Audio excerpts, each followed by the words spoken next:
La Corte Suprema russa chiude Memorial, l'associazione che curava il ricordo delle vittime di Stalin. I giacimenti di metano nel Mediterraneo inaspriscono le divisioni tra turchi e greci a Cipro. Le attività della Caritas Umbra per i giovani in Kosovo hanno portato anche all'apertura di un caseificio. In Croazia usano i droni per seminare ghiande per il rimboschimento delle aree bruciate dagli incendi. In Bosnia è stato aperto ai turisti il bunker dove si sarebbe rifugiato Tito in caso di guerra nucleare.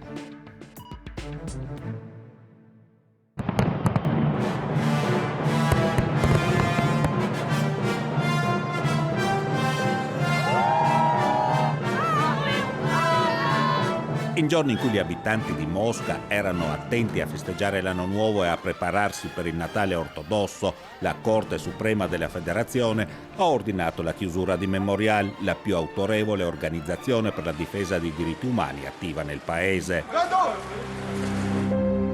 Memorial negli anni si è distinta soprattutto nel recupero della memoria delle vittime del regime ai tempi di Stalin.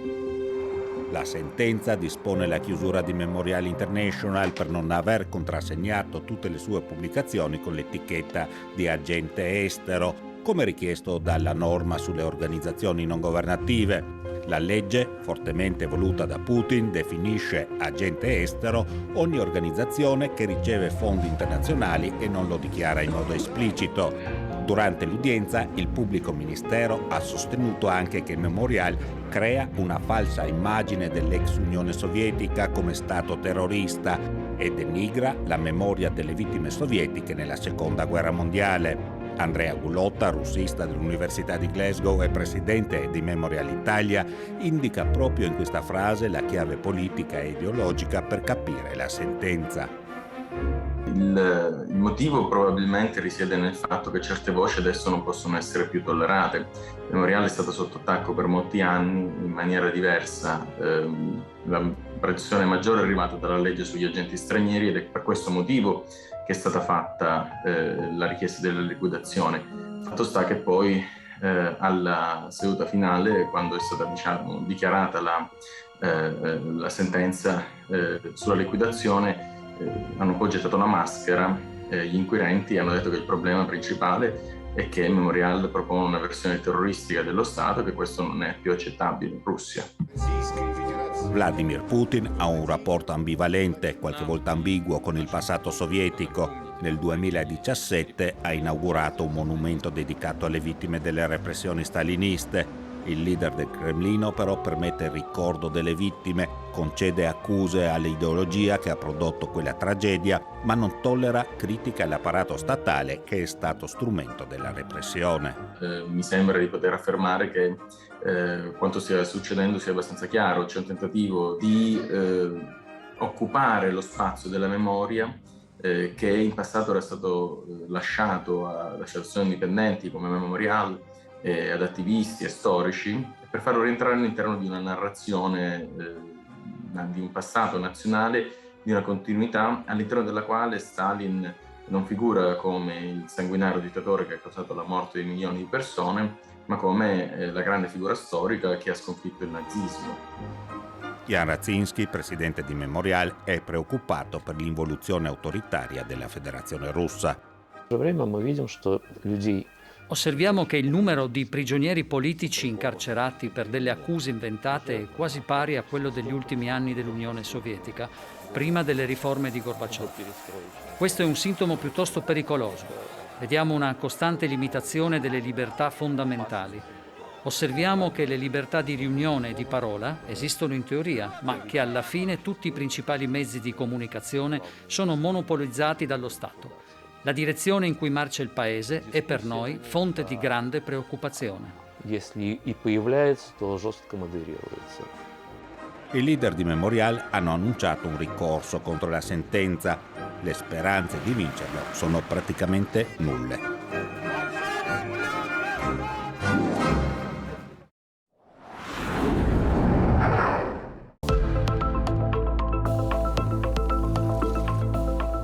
Nuove trivellazioni al largo della costa di Cipro. L'ultima licenza di esplorazione è stata concessa dalle autorità cipriote alla ExxonMobil e dal suo partner Qatar Energy.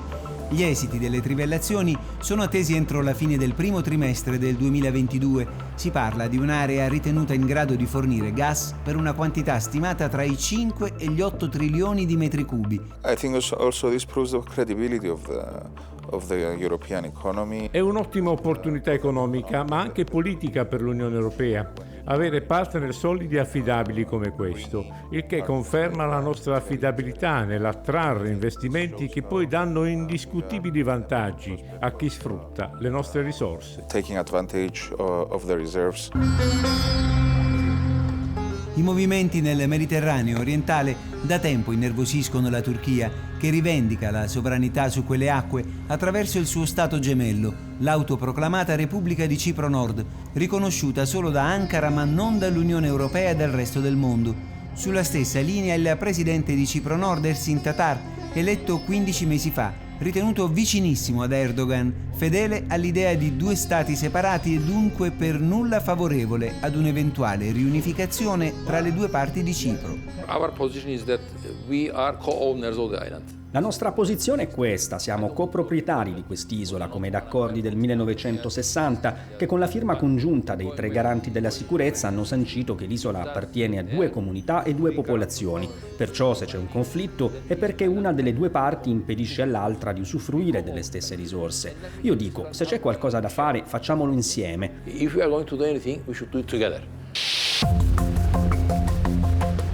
Negli ultimi anni, navi da guerra turche hanno minacciato Francia e Italia, molto attive da quelle parti con le compagnie petrolifere. Con l'America e il Qatar le cose potrebbero andare diversamente. Intanto però sulla questione energetica la Cipro europea ha da poco siglato un patto a 3 con Grecia e Israele e un accordo stretto proprio con Tel Aviv per sviluppare un sistema di sorveglianza del territorio, in particolare delle aree lungo la Green Line, la linea che per 180 km divide l'isola tra la parte settentrionale, occupata dalla Turchia, e il governo di Cipro, membro dell'Unione Europea. Ma non si tratta di un messaggio antiturco, chiariscono le autorità cipriote. I don't believe that any pact. Non credo che ogni accordo con un altro paese sia da ritenersi una mossa contro la Turchia. Non è certo questo il nostro obiettivo. Vogliamo trovarci in futuro in una situazione politica di collaborazione con altri partner. Speriamo che anche la Turchia un giorno possa far parte di queste relazioni. Ovviamente dovrà rispettare le regole ed anche cercare una soluzione al problema di Cipro. Ma ad oggi i fatti dicono che i turchi da 47 anni occupano metà dell'isola e questo non è certo l'approccio migliore per una soluzione condivisa. Approach about the solution. Proprio per i forti interessi legati ai giacimenti, la Turchia non riconosce le zone economiche esclusive di Cipro e senza autorizzazioni continua ad esplorare il Mediterraneo orientale. Allo stesso tempo l'alleato Tatar chiede un confronto con l'Unione Europea. Since Cyprus, they say, is a European island. Se l'Unione Europea considera Cipro un'isola dell'Europa e se sono 2 le popolazioni riconosciute, allora dovrebbero ascoltare anche me e non solo il presidente greco-cipriota Anastasiadis. Questa è democrazia. Se si vuole essere pratici, realistici, umani, bisognerebbe ascoltare anche Tatar, eletto dalla comunità turco-cipriota e coproprietario dell'isola, così come riconosciuto dagli accordi internazionali e dalla storia. Through international agreements and history. Una partita energetica, quella nelle acque del Mediterraneo orientale, che coinvolge potenze grandi e piccole, ma che, senza un accordo politico e diplomatico sulla gestione degli idrocarburi, rischia soprattutto di compromettere i fragili equilibri che reggono l'Unione Europea.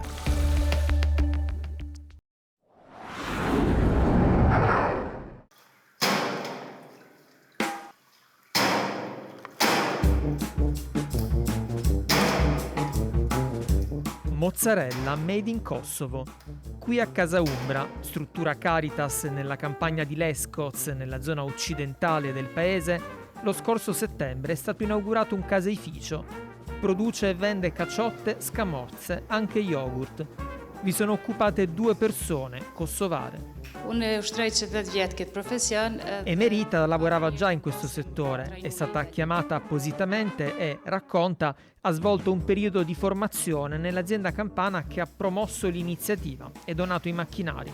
Con lei c'è Jaffer, che a Casa Umbra è cresciuto e ha imparato l'italiano. Qua all'ESCO sono arrivato 15 anni fa, avevo 6 anni. Ho finito elementari, medie e liceo e poi ho iniziato a lavorare qua al forno, facevo le consegne del pane e ora 3 mesi che lavoro qua in caseificio. Questo lavoro sì, mi piace un sacco. La Caritas Umbra è presente qui dal giugno 99, pochi giorni dopo la fine della guerra. Nel tempo diventa poi anche una casa per bambini rimasti orfani o abbandonati. Nel 2015 viene inaugurato il nuovo campo base nel comune di Lescoz, costruito pezzo dopo pezzo con le donazioni italiane. Le porte delle camere degli alloggi dei ragazzi, per esempio, provengono da un vecchio albergo. Su una di esse c'è ancora il numero di stanza. Al caseificio poi si aggiungono il forno, che proviene dalla cucina dell'ex comando dei carabinieri, e un'azienda agricola con 60 vitelli, 15 mucche da latte e 140 ettari di terreni da coltivare. La struttura organizza anche campi estivi di volontariato per giovani italiani. Da un anno i responsabili di Casa Umbra sono Rinaldo e Francesca, marito e moglie.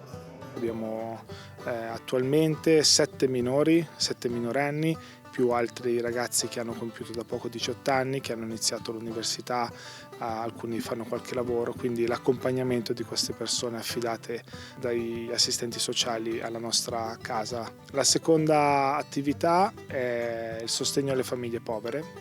Abbiamo sostenuto, aiutato e stiamo aiutando circa 200 famiglie con adozione a distanza dall'Italia, sostegno con un pacco viveri mensile e anche un po' visione delle varie necessità delle famiglie. E poi il terzo settore, attività che facciamo sono dei laboratori, delle attività insomma, che possono dare un lavoro sia ai ragazzi che sono cresciuti e crescono qui, sia anche alle persone fuori che ci chiedono costantemente un lavoro per poter vivere e poter dare un futuro alla propria famiglia. L'obiettivo è dunque quello di dare un futuro a chi, specialmente nelle zone rurali, non vede altra possibilità che andare via dal paese. E per questo le attività all'Escoz sono in continua evoluzione, come spiega Besart, che si avvicinò al centro di Raduloz nel 99 come profugo appena rientrato dall'Albania ed è poi diventato il braccio destro dei gestori di Casa Umbra. Vedendo anche i bisogni che questi bambini crescevano, però mancava quel futuro dopo che uscivano di qua, che era il momento più critico, abbiamo iniziato un po' anche a lavorare sulle altre cose, quindi offrendo le possibilità di avere dei laboratori, lavorando la terra, facendo, tu vedi anche i bisogni, le cose, mano a mano, giorno dopo giorno, senza grandi progetti, però vivendo così, quello che vedi che c'è bisogno.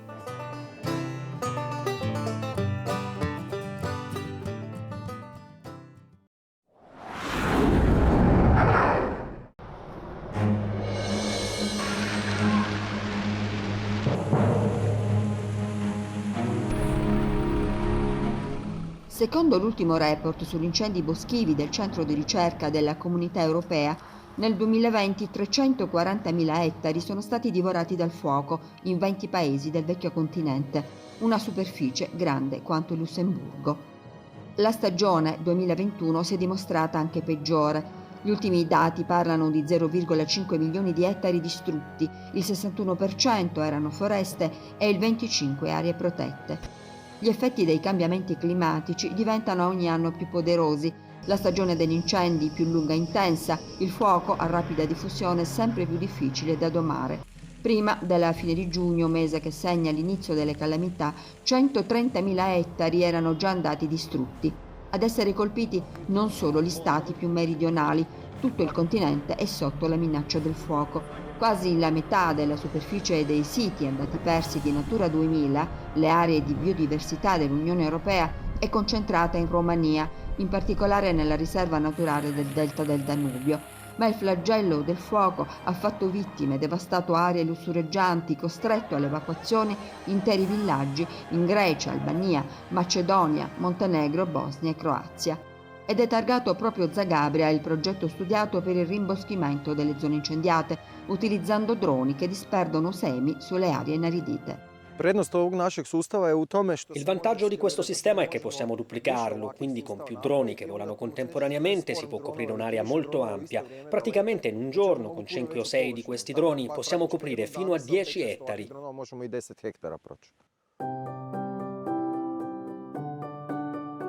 La tattica non è nuova, ma la novità del progetto croato è che per disperdere semi vengono utilizzati contenitori dalle dimensioni di una pallina da golf, rilasciando ingredienti per creare un microambiente favorevole affinché un seme possa attecchire. Tutte queste zone sono state bruciate più volte. L'area in cui si sta svolgendo il progetto pilota è stata completamente distrutta nel 2009. Si può vedere cosa abbiamo ottenuto dopo 12 anni. Per lo più arbusti bassi, delle specie più invasive, nemmeno lontanamente quello che c'era qui una volta.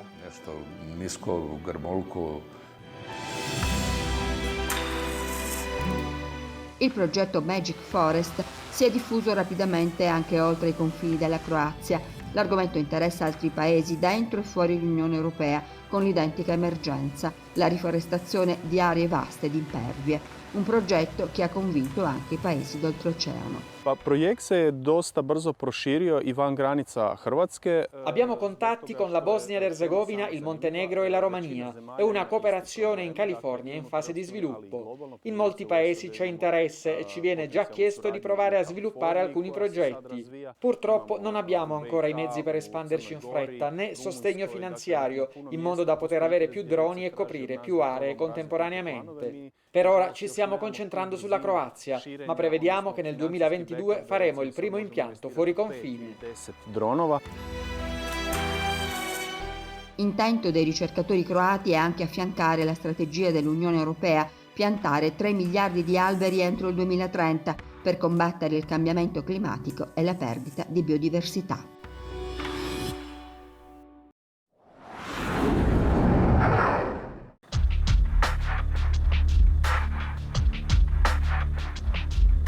Una modesta casa di campagna appoggiata alla collina, 10 km da Konjic, fra Sarajevo e Mostar, sulle rive della Neretva.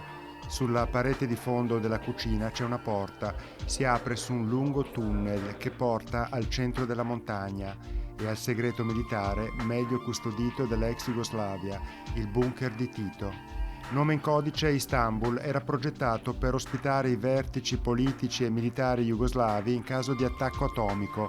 I pochi al corrente della sua esistenza lo conoscevano come ARK, Atomska Ratna Komanda, comando per la guerra atomica. Ora si può visitare.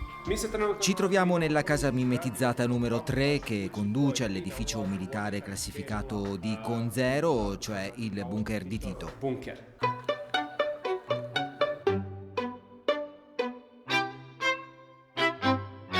Il passato futuristico dell'ex Jugoslavia sono 6.400 metri quadri scavati dai minatori sotto la roccia, 12 blocchi collegati fra loro, ciascuno con una sua funzione. Il blocco centrale è il numero 8, il più interno, l'unico a 2 piani.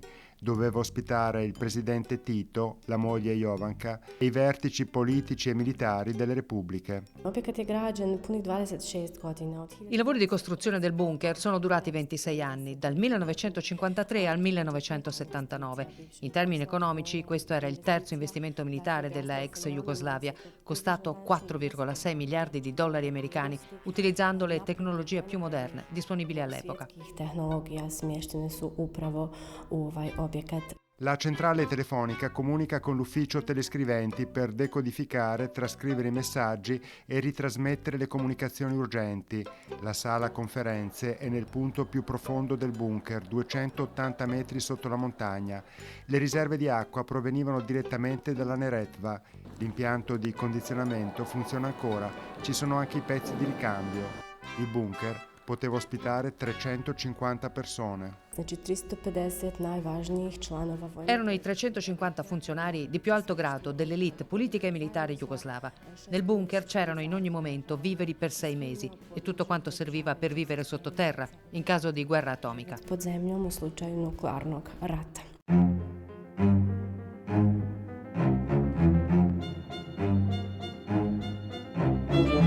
Nel 1992, quando iniziò la guerra in Bosnia-Herzegovina, la zona del bunker rimase sotto il controllo dell'Armia BiH, l'esercito della Bosnia-Herzegovina, che conservò il bunker come lo aveva trovato, ma utilizzò tutto quello che si trovava al suo interno.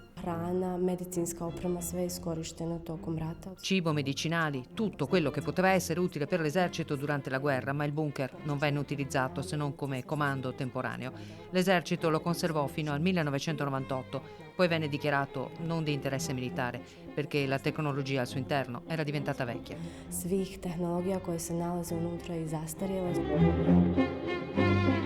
Oggi il bunker, aperto ai turisti, è sede di una biennale di arte contemporanea che vuole ristabilire legami fra collettivi artistici delle diverse parti della regione e invitare a riflettere sulla storia della Jugoslavia, sulla sua violenta scomparsa e sul periodo della guerra fredda in Europa, una lunga partita a scacchi durata quasi mezzo secolo e fondata sulla paura.